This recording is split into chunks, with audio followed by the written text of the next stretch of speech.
Hello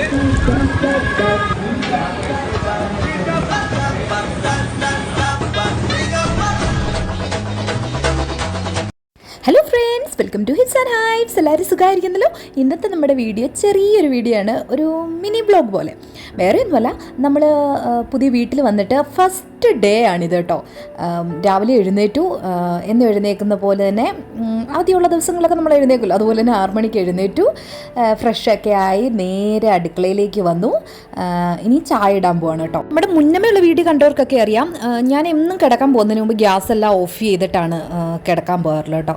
അപ്പോൾ എഴുന്നേറ്റ് വന്ന് ചായക്ക് വെള്ളം വെച്ച് കഴിഞ്ഞപ്പോഴാണ് ഓർത്ത് ഗ്യാസ് ഓഫ് ചെയ്തേക്കുവാണല്ലോ എന്ന് ഓർത്ത് പെട്ടെന്ന് ഗ്യാസൊക്കെ ഓൺ ചെയ്ത് നേരെ അത് സിമ്മിലിട്ട് കഴിഞ്ഞപ്പോഴാണ് ഫ്രിഡ്ജിൻ്റെ കാര്യം ഓർമ്മ വന്നത്. ഫ്രിഡ്ജ് കൊണ്ട് വെച്ചിട്ടുണ്ടായിരുന്നു തലേന്ന് വൈകിട്ട്. അപ്പോൾ അതൊന്ന് ക്ലീൻ ചെയ്തെടുക്കണം. എനിക്ക് വലിയ ക്ലീനിങ്ങിൻ്റെ ഒന്നും ആവശ്യമില്ല, കാരണം ഒരു 2 ആഴ്ച 3 ആഴ്ച കൂടി ഇരിക്കുമ്പോൾ നന്നായി ഫ്രിഡ്ജെല്ലാം ഒന്ന് ക്ലീൻ ചെയ്ത് വെക്കാറുണ്ട് കേട്ടോ. അധികം അഴുക്കൊന്നും നമ്മുടെ ഫ്രിഡ്ജിൽ അങ്ങനെ കാണാറില്ല. പിന്നെ ഈ ഫ്രിഡ്ജിൻ്റെ ഒരു കുഴപ്പമുണ്ട് കേട്ടോ, നമ്മൾ സെക്കൻഡ് ഹാൻഡ് വാങ്ങിയതാണ്. അപ്പം ഐസ് പെട്ടെന്ന് കിട്ടും കേട്ടോ. ഒരു 2 ആഴ്ച 3 ആഴ്ച കൂടി ഇരിക്കുമ്പോൾ നമ്മൾ അതൊന്ന് ഓഫ് ചെയ്ത് മൊത്തം ഒന്ന് കളയേണ്ടി വരും. ആ ടൈമിലൊക്കെ നമ്മൾ എന്ത് ചെയ്യുന്നത് വെച്ചാൽ എപ്പോഴും തുടച്ച് വൃത്തിയാക്കിയിട്ടാണ് അങ്ങനെയുള്ളപ്പോഴൊക്കെ നമ്മൾ ഫ്രിഡ്ജ് എടുക്കാറുണ്ട്. അപ്പോൾ അതുകൊണ്ട് തന്നെ നമുക്ക് ഫ്രിഡ്ജിൽ വലിയ അഴുക്കും കാര്യങ്ങളും ഒന്നുമില്ലായിരുന്നു. എന്നാലും ഞാൻ ട്രേയും കാര്യങ്ങളും എല്ലാം കഴുകി എടുത്ത് വെച്ചിട്ടുണ്ടായിരുന്നു ഉണങ്ങാൻ. അതുകൊണ്ട് അതൊക്കെ എടുത്ത് വെക്കുന്നതിന് മുമ്പ് തന്നെ നമുക്ക് എല്ലാം ഒന്ന് തുടച്ചെടുക്കാമെന്ന് വെച്ചിട്ട് ഞാൻ നനഞ്ഞ തുണി ഇട്ടിട്ടാണ് തുടയ്ക്കുന്നത് കേട്ടോ. വലിയൊരു ക്ലീനിങ്ങിൻ്റെ ആവശ്യമില്ലാത്തതുകൊണ്ടാണ് നനഞ്ഞ തുണി മാത്രം ഇട്ടിട്ട് എല്ലാം ഒന്ന് തുടച്ച് അത് കഴിഞ്ഞിട്ട് എല്ലാം എടുത്തെടുത്ത് വെക്കുകയാണ് കേട്ടോ. നമുക്കതുപോലെ ഫ്രിഡ്ജിനകത്ത് വലിയ കാര്യങ്ങളൊന്നും ഇന്ന് വെക്കാനില്ല. ദേ കണ്ടില്ലേ, ഞാൻ പറഞ്ഞില്ലേ, ഫ്രിഡ്ജ് നല്ല ക്ലീനായിട്ട് തന്നെയാണ് ഇരുന്നത്. ജസ്റ്റ് ഒന്ന് നനഞ്ഞ തുണി ഇട്ടിട്ടൊന്ന് തുടച്ചെടുത്തതേ ഉള്ളൂ ഞാൻ കേട്ടോ. അത് കഴിഞ്ഞ് പുറം ഭാഗവും എല്ലാം നമ്മളൊന്ന് ജസ്റ്റ് ഒന്ന് തുടച്ചെടുത്തു. പുതിയൊരു ഫ്രിഡ്ജിന് ഷീറ്റൊക്കെ വാങ്ങിയിട്ടുണ്ടായിരുന്നു. അപ്പോൾ അതൊക്കെ ഇടുന്നതിന് മുമ്പ് അവിടെ എല്ലാം ഒന്ന് തുടച്ച് വൃത്തിയാക്കി എടുത്തിട്ടുണ്ട് കേട്ടോ. പിന്നെ ഞാൻ പറയാൻ വന്നത്, ഫ്രിഡ്ജ് കാലിയായിരുന്നു. അപ്പോൾ അതുകൊണ്ട് വലിയ സാധനങ്ങളൊന്നും ഫ്രിഡ്ജിൽ ഇനി എടുത്ത് വെക്കാനില്ല. കുറച്ച് വെജിറ്റബിൾസ് മാത്രം, അതായത് പെട്ടെന്ന് അഴുക്കാത്ത കുറച്ച് വെജിറ്റബിൾസ് മാത്രമാണ് ഇരുന്നിരുന്നത്. നമ്മുടെ ക്യാരറ്റ്, ബീൻസ് അങ്ങനെയുള്ളതൊക്കെ. അപ്പോൾ അതൊക്കെ ഉള്ളൂ ഇനി ഫ്രിഡ്ജിലേക്ക് വെക്കാൻ. അപ്പോൾ അതുകൊണ്ട് ഞാൻ ചെയ്തുകൊണ്ടിരുന്നപ്പോഴത്തേക്ക് കൊച്ചാൾ എഴുന്നേറ്റ് വന്നു കേട്ടോ.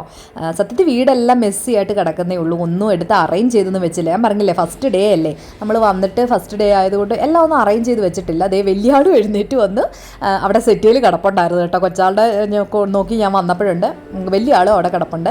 ഇനിയിപ്പോൾ അച്ചാച്ചന് പതുക്കെ എഴുന്നേക്കും. ഇപ്പോൾ ഏകദേശം ഒരു 7-7:30 ആയിട്ടുണ്ട് കേട്ടോ. നന്നായി നേരം വെളുത്ത് വന്നിട്ടുണ്ട്. ഞാൻ നിങ്ങളെ കാണിക്കാം കേട്ടോ. നമ്മുടെ രാവിലെ എഴുന്നേറ്റ് വരുമ്പോൾ ഉള്ള ഡോർ ഓപ്പൺ ചെയ്യുമ്പോൾ ഉള്ള ആ ഒരു ഇത് ഞാൻ കാണിച്ചു തരാം കേട്ടോ. അതാ ഇപ്പോൾ ഒരു 7:30 കഴിഞ്ഞിട്ടുണ്ട് കേട്ടോ. നമ്മൾ നമ്മുടെ ചെടിച്ചട്ടിയും കാര്യങ്ങളും എല്ലാം കൊണ്ടുവന്നിട്ടുണ്ടായിരുന്നു. അപ്പം ഇതാണ് നമുക്ക് അടുത്തുള്ള ആൾക്കാർ കേട്ടോ. അയൽവക്കക്കാരെന്ന് പറയുന്നത് ഇവരൊക്കെയാണ്. ആരെയൊന്നും പരിചയപ്പെട്ടില്ല, അത് ആ ഫ്രണ്ടിലുള്ളവരെ മാത്രം പരിചയപ്പെട്ടു. പിന്നെ ആ സൈഡിലായിട്ട് നമുക്കൊരു മലയാളിയുടെ ഉണ്ട്. അപ്പം ഞാൻ കഴിഞ്ഞ ദിവസമാണ് പരിചയപ്പെട്ടത്. കണ്ണൂരുകാരാണ് അവർ. ഇവിടെ തന്നെ സെറ്റിൽഡാണ് കേട്ടോ. അവരുടെ മക്കളൊക്കെ ഇവിടെ തന്നെയാണ്.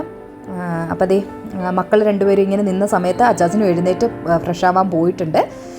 ഇനിയിപ്പോൾ അവർക്ക് ചായയൊക്കെ ഇട്ട് കൊടുക്കണം. അപ്പോൾ ഫ്രിഡ്ജിൽ ഞാൻ പറഞ്ഞില്ലേ, പിന്നെ ഉണക്കാൻ വെച്ചിരുന്ന സാധനങ്ങളെല്ലാം ഇനി എടുത്ത് വെക്കണം. അപ്പോൾ അതേ ഞാൻ ട്രേയും കാര്യങ്ങളൊക്കെ ഒന്നുകൂടെ ഒന്ന് തുടച്ച് ഞാൻ എടുത്ത് വെക്കാൻ പോവാണ്. സത്യം പറഞ്ഞാൽ നമ്മൾ പുതിയൊരു വീട്ടിലേക്ക് വരുമ്പോൾ അതുമായിട്ടൊന്ന് അഡ്ജസ്റ്റ് ചെയ്യാൻ നമുക്ക് കുറച്ച് സമയം എടുക്കും അല്ലേ. എനിക്കും എടുത്തു കേട്ടോ. ഏകദേശം ഒരാഴ്ചയിൽ കൂടുതൽ നമുക്ക് ഇതുമായിട്ടൊന്ന് അഡ്ജസ്റ്റ് ചെയ്യാനായിട്ട് നല്ല പാടുപെട്ടു. കാരണം കോട്ടേഴ്സ് പോലെ അല്ലായിരുന്നല്ലോ. കോട്ടേഴ്സ് വന്നപ്പോഴും ഇങ്ങനെയൊക്കെ തന്നെ ആയിരുന്നു കേട്ടോ. ആദ്യത്തെ ഒരു 1 വീക്ക് നമുക്ക് നമ്മുടെ വീട് പോലെ അല്ലല്ലോ എന്നൊരു ഫീലിങ്സ് ഒക്കെ വരുമല്ലോ. അപ്പോൾ അതുപോലെ തന്നെ ആയിരുന്നു ഇവിടെയും വന്നപ്പം. ഇപ്പം എന്തായാലും നല്ല സെറ്റായിട്ടുണ്ട്. ഏകദേശം ഒരു 13-14 ഡേയ്സ് ആയിട്ടുണ്ട് ഇവിടെ വന്നിട്ട്. ഇപ്പോൾ ഏകദേശമൊക്കെ ഓക്കെ ആയി, കുഞ്ഞുമണീസും എല്ലാം ഓക്കെ ആയി. ഇനി കുറച്ച് കാര്യങ്ങളോട് ഇവിടെ ചെയ്യാനുണ്ട് കേട്ടോ. കാരണം നമുക്ക് വെന്റിലേഷൻ്റെ ചെറിയ പ്രോബ്ലംസ് വീട്ടിൽ ഉണ്ടെങ്കിലും നമുക്ക് ജനലും ഡോർസും ഒന്നും അങ്ങനെ അങ്ങ് ഓപ്പൺ ചെയ്തിടാൻ പറ്റില്ല എപ്പോഴും. അതിൻ്റേതായ ചില ബുദ്ധിമുട്ടുകളുണ്ട്. കാരണം കൊതുകിൻ്റെ ശല്യം നല്ലപോലെ ഉണ്ട്. അപ്പോൾ അതിന് അവിടെ നെറ്റൊക്കെ നമുക്ക് അടിക്കണം. അതിനൊരു കതവിനൊക്കെ ഞങ്ങൾ നെറ്റ് കതവിനൊക്കെ ഓർഡർ ചെയ്തിട്ടുണ്ട്. ഡോറിൽ നെറ്റ് വെച്ചിട്ടുള്ള അതാകുമ്പോൾ നമുക്ക് ഫ്രണ്ട് ഡോർ എപ്പോഴും തുറന്നിടാം. നെറ്റ് ഡോറുള്ളത് നമുക്ക് അടച്ചാൽ മതിയല്ലോ. അങ്ങനെ ജനലിനൊക്കെ ഇവർ ഓണർ തന്നെ നമുക്ക് വെച്ച് തരാമെന്ന് പറഞ്ഞു. അപ്പോൾ അവരതിൻ്റെ അളവൊക്കെ എടുത്തിട്ട് പോയപ്പോൾ നമ്മൾ പറഞ്ഞു, കതക് ഞങ്ങൾ വെച്ചോളാം, നിങ്ങൾ ഞങ്ങൾക്ക് അതൊന്ന് ചെയ്ത് തന്നാൽ മതി എന്ന് പറഞ്ഞു. പൈസ നമ്മൾ കൊടുത്തോളാം എന്ന് പറയും. അപ്പോൾ അതൊക്കെ വരാനുണ്ട്.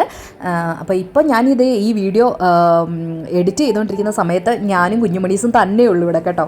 കാരണം അച്ചാച്ചൻ നാട്ടിലോട്ടൊന്ന് പോയി. കാരണം 8-ാം തീയതി തിരിച്ചാൾ പോസ്റ്റിങ്ങുള്ള സ്ഥലത്തേക്ക് പോവുകയാണ്. അപ്പോൾ അതിനു മുമ്പ് നാട്ടിലൊക്കെ ഒന്ന് പോയിട്ട് വരാമെന്ന് പറഞ്ഞിട്ട് ആൾ നാട്ടിലേക്ക് പോയിക്കുവാണ് കേട്ടോ. അപ്പോൾ ഞങ്ങൾ 3 പേരേ ഉള്ളൂ ഇപ്പോൾ ഇവിടെ തന്നെയാണ്. ഇനിയും ഓണം കഴിഞ്ഞ് കഴിയുമ്പോൾ പപ്പായുടെ വരും. എൻ്റെ പപ്പായ ഇവിടെ നിൽക്കാൻ ഞങ്ങളുടെ കൂടെ വരുന്നുണ്ട്. കുറച്ചാൾ ഇവിടെ കൂടെ നിൽക്കാമെന്ന് പറഞ്ഞു. പിന്നെ അച്ഛൻ ഇവിടെ വന്നിട്ടാണ് പോകുന്നത് കേട്ടോ. 1-ാം തീയതി തിരിച്ചിങ്ങി വരും. വന്നിട്ട് 8-ാം തീയതി ഇവിടെ നിന്നാണ് പോസ്റ്റിംഗ് സ്ഥലത്തേക്ക് പോകുന്നത്. അതൊക്കെ പെട്ടെ. അപ്പോൾ ഞാൻ പറഞ്ഞ പോലെ നമുക്ക് കുറച്ച് സാധനങ്ങളുണ്ടായിരുന്നല്ലോ, അതൊക്കെ ഞാൻ എടുത്ത് വെക്കുകയാണ്. എന്നിട്ട് ഫ്രിഡ്ജ് ഓൺ ചെയ്തു. അപ്പോൾ ഇത്രയേ ഉള്ളൂ സാധനങ്ങൾ കേട്ടോ. കുറച്ച് ചീസും ബട്ടറും അതൊക്കെ വാങ്ങിയതാണ് കേട്ടോ, തലേന്ന് വാങ്ങിയതാണ്. അപ്പോൾ അതെല്ലാം എടുത്ത് ഫ്രിഡ്ജിൽ വെച്ചു. അങ്ങനെ നമ്മുടെ ഫസ്റ്റ് ഡേ ഇവിടെ സ്റ്റാർട്ട് ചെയ്തു കേട്ടോ. അപ്പോൾ ഇനിയും പുതിയ വീഡിയോസുമായിട്ട് വരാം, നമ്മുടെ വിശേഷങ്ങളുമായിട്ടൊക്കെ വരാം. എല്ലാവർക്കും നമ്മുടെ ചാനൽ ഇഷ്ടപ്പെടുന്നുണ്ടെങ്കിൽ തീർച്ചയായിട്ടും ലൈക്ക് ചെയ്യുക, ഷെയർ ചെയ്യുക, സബ്സ്ക്രൈബ് ചെയ്യാൻ ആരും മറക്കരുത് കേട്ടോ. സബ്സ്ക്രൈബ് ചെയ്താൽ മാത്രം പോരാ, ആ കൂടെയുള്ള ബെല്ലൈക്കനോടൊന്ന് പ്രസ് ചെയ്യണം. എന്നാലല്ലേ നമ്മുടെ പുതിയ വീഡിയോസിൻ്റെയൊക്കെ നോട്ടിഫിക്കേഷൻ കിട്ടൂ. അപ്പോൾ ഇന്ന് ഇത്രയൊക്കെ ഉള്ളൂ. നമുക്ക് മറ്റൊരു വീഡിയോ ആയിട്ട് ഉടനെ കാണാം. അതുവരേക്കും ബൈ.